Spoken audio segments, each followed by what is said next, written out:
بسم اللہ الرحمن الرحیم۔ دارالصحت یوٹیوب چینل کے تمام دیکھنے اور سننے والوں کو السلام علیکم ورحمۃ اللہ وبرکاتہ۔ سامعین کرام، ہر شخص کی یہی خواہش ہے کہ اللہ اس کے رزق کو بڑھا دے، کبھی اس کا رزق کم نہ ہو، تنگ دستی نہ آئے، ہمیشہ خوشحالی ہی خوشحالی رہے اور دنیاوی تمام لوگوں کی محتاجی سے بھی وہ شخص بچا رہے۔ ہر گھر کی مکینوں کی یہی خواہش ہے، ان کا گھر اللہ کے بے پناہ رزق سے ہر وقت بھرا رہے، کوئی کمی نہ ہو اور اللہ کی نعمتیں، رحمتیں، فضل و کرم چھم چھم ان پر برستا رہے۔ آج کا انسان اپنے سے زیادہ اپنی نسلوں کے لیے فکر مند ہے۔ جس شخص کو دیکھیں وہی بڑی بڑی بلڈنگیں بنانے پر لگا ہوا ہے، جائیدادیں خریدنے پر لگا ہوا ہے، کاروبار کو ایک شہر سے 10 شہروں تک پھیلانے پر تلا ہوا ہے۔ ہر شخص اسی فکر میں مبتلا ہے کہ بچوں کے لیے آسانی ہو جائے، بچوں کے لیے اتنا رزق ہو جائے کہ ان کو کبھی کوئی کمی و پیشی نہ ہو۔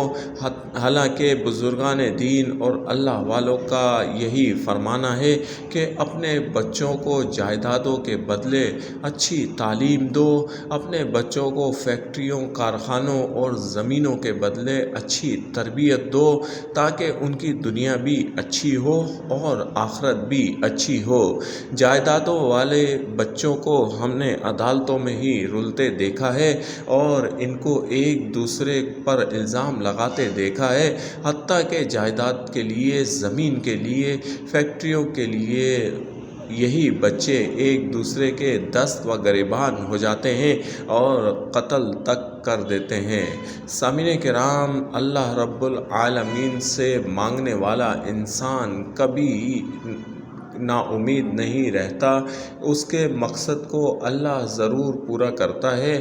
ہمیں دنیاوی چیزیں اکٹھے کرنے کے بجائے اللہ سے لو لگانی چاہیے اور اپنے اعمال کو ایسا کرنا چاہیے کہ جس سے اللہ تبارک و تعالی ہماری نسلوں تک خوشحالی کو رکھ دے، ہماری نسلوں تک کشادگی عطا فرما دے، ہمارے بچے اللہ کی حفاظت میں رہیں، ہمارے بچوں کا کبھی رزق ختم نہ ہو، کبھی تنگ دستی ان پر نہ آئے اور سدا خوشحالی ہی رہے۔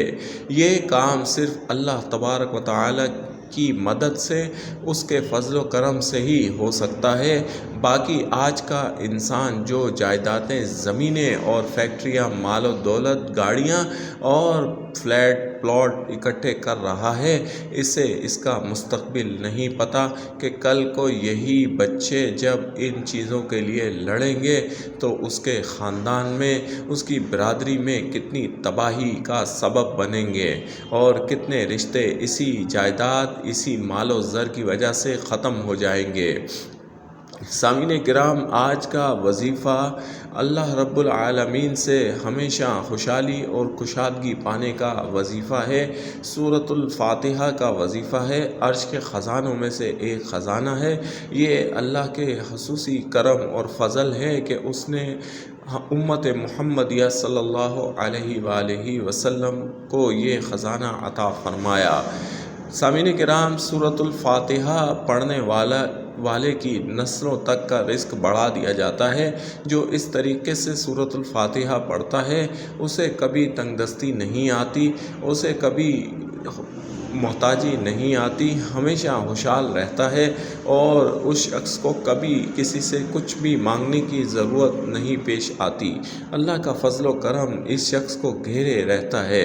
طریقہ کار یہ ہے کہ آپ ہر نماز کے بعد باوضو حالت میں بیٹھ جائیں، 11 بار درود شریف پڑھیں اور 7 مرتبہ سورۃ الفاتحہ اس طریقے سے پڑھیں کہ جب آپ سورۃ الفاتحہ پڑھ رہے ہوں تو ایاک نعبد و ایاک نستعین، ایاک نعبد و ایاک نستعین پر جب آئیں تو اس آیت مبارکہ کو 7 مرتبہ دہرائیں۔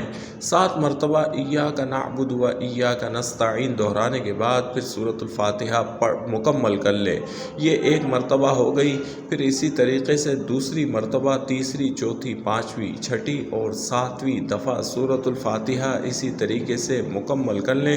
پھر 11 بار درود شریف پڑھ کر اللہ سے سدا